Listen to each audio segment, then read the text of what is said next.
তাহলে আজকে আমরা 2003 তে শিখব কিভাবে শীট ইনসার্ট করতে হয়, অর্থাৎ আমাদের যে 1 নম্বর 2 নম্বর 3 নম্বর শীট আছে আর একটা শীট বাড়াবো কিভাবে।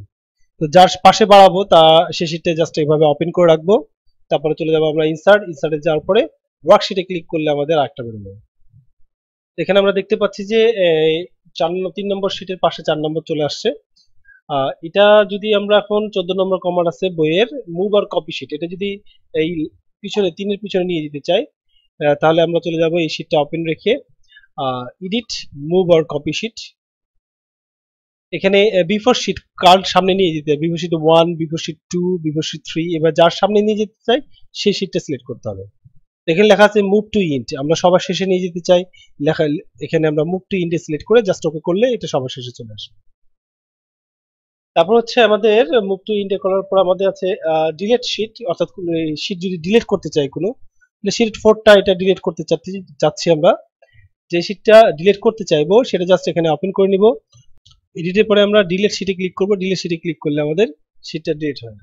তারপর আমরা ইনসার্ট সেল, অর্থাৎ সেল বৃদ্ধি করব। তাহলে যে আমরা এখানে কিছু লিখলাম, এখানে কিছু লিখলাম, লেখার পরে এই জায়গাটা ফাঁকা করতে চাচ্ছি, আমরা চলে ইনসার্টের পর আমরা এখানে সেলে ক্লিক করব, শিফট সেল যেটা লিখলাম সেটা কোন পাশে দিব, শিফট সেল ডাউন নিচে নিয়ে আসবো, শিফট সেল ডাউনে ক্লিক করে জাস্ট ওকে করলে নিচে চলে আসবে।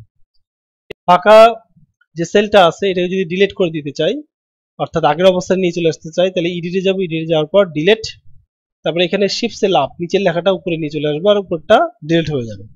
শিফট সেল আপে ক্লিক করে জাস্ট ওকে করলে শিফট ডিলিট হয়ে যাবে। এই যে শীট 1, 2, 3 এগুলো যদি নাম পরিবর্তন করতে চাই, যে শীটটার নাম পরিবর্তন করবো সেটা ওপেন রাখবো, তারপর আমরা চলে যাবো ফরম্যাটে যাওয়ার পর এখানে আমরা চলে যাব শীটে যাওয়ার পর রিনেমে যাওয়ার পর এখানে মিশিয়ে দেবো, মিশিয়ে দিয়ে এখানে আমরা যা নাম লিখতে চাই সে নাম দিয়ে দেবো। যেমন এখানে আমি যদি চাই সুমন দিয়ে এন্টার দিলে আমাদের শীটটা রিনেম হয়ে যাবে, দেখতে পাচ্ছি। আচ্ছা, এই জিনিসগুলো 2007 এ কি করবো সেই বিষয়টা একটু দেখে নিই। তো আমরা 2007 এ যদি আমরা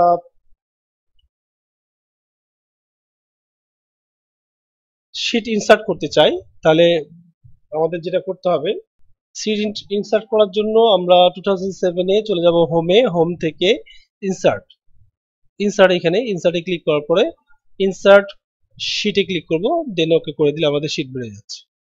ঠিক আছে, এখন যদি আমরা শীটটাকে পিছনে নিয়ে আসতে চাই সবার শেষে, তাহলে এটা কি করবো, আমরা চলে যাব 2007 এর হোমের পরে হচ্ছে ফরম্যাট, এই যে ফরম্যাটের পর মুভ অর কপি শীট এখানে ক্লিক করব, তারপরে মুভ টু ইন্ডি ক্লিক করলে চলে আসবে, অথবা চেপে ধরে কিন্তু আমরা সামনে নিয়ে আসতে পারি, আবার পিছনে ছেড়ে দিব। আচ্ছা, এই যে 2003 তেও কিন্তু এটা করা যাবে, চেপে ধরে সামনে নিয়ে আসা যাবে, আবার পিছনে নিয়ে যাবো।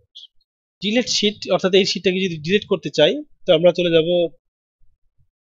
এখানে আমাদের যেটা বলছে হোমের পর ডিলিট শীটে ক্লিক করলে ডিলিট হবে। তারপর হচ্ছে ইনসার্ট সেল, আমরা কিছু লিখলাম এখানে 2007 এর, এখানে লিখলাম, লেখার পরে এই জায়গাটা থেকে যদি সেলটা বৃদ্ধি করতে চাই, ফাঁকা করতে চাই, তাহলে আমরা সেই কমান্ডটা করব হোম তারপরে ইনসার্টে যাওয়ার পর insert cell, shift cell down নিচে নামিয়ে নিয়ে এটা ফাঁকা করে জাস্ট ফাঁকা। এটা কিন্তু ডিলিট করতে চাই আমরা, ডিলিট সেল চলে যাব হোমের পরে ডিলিট সেলে ক্লিক করব, এই নিচের লেখাটাকে উপরে নিয়ে আসবো, বা লেফটের লেখাটাকে লেফটের লেখাটাকে আমরা এই ফাঁকা স্থানে নিয়ে আসবো, শিফট সেল লেফটে ক্লিক করে জাস্ট ওকে করলে আমাদের এটা চলে আসবে। এখন রিনেম শীট, যদি আমি রিনেম করতে চাই এই শীটটাকে, জাস্ট ডবল ক্লিক করেই কিন্তু এখানে যে কোনো নাম লিখে দিলে সেই নামটা হয়ে যাবে। অথবা আমাদের রিনেম শীট করার জন্য আমাদের যেটা কাজ হবে, হোম থেকে এই শীট ওপেন রাখবো, হোম থেকে ফরম্যাটে থাকার পর রিনেম শীটে ক্লিক করলে এখানে চলে আসবে, এখানে যে নাম দিতে চাই সে নাম দিয়ে আমরা এন্টার দিলে সেই নাম চলে আসবে।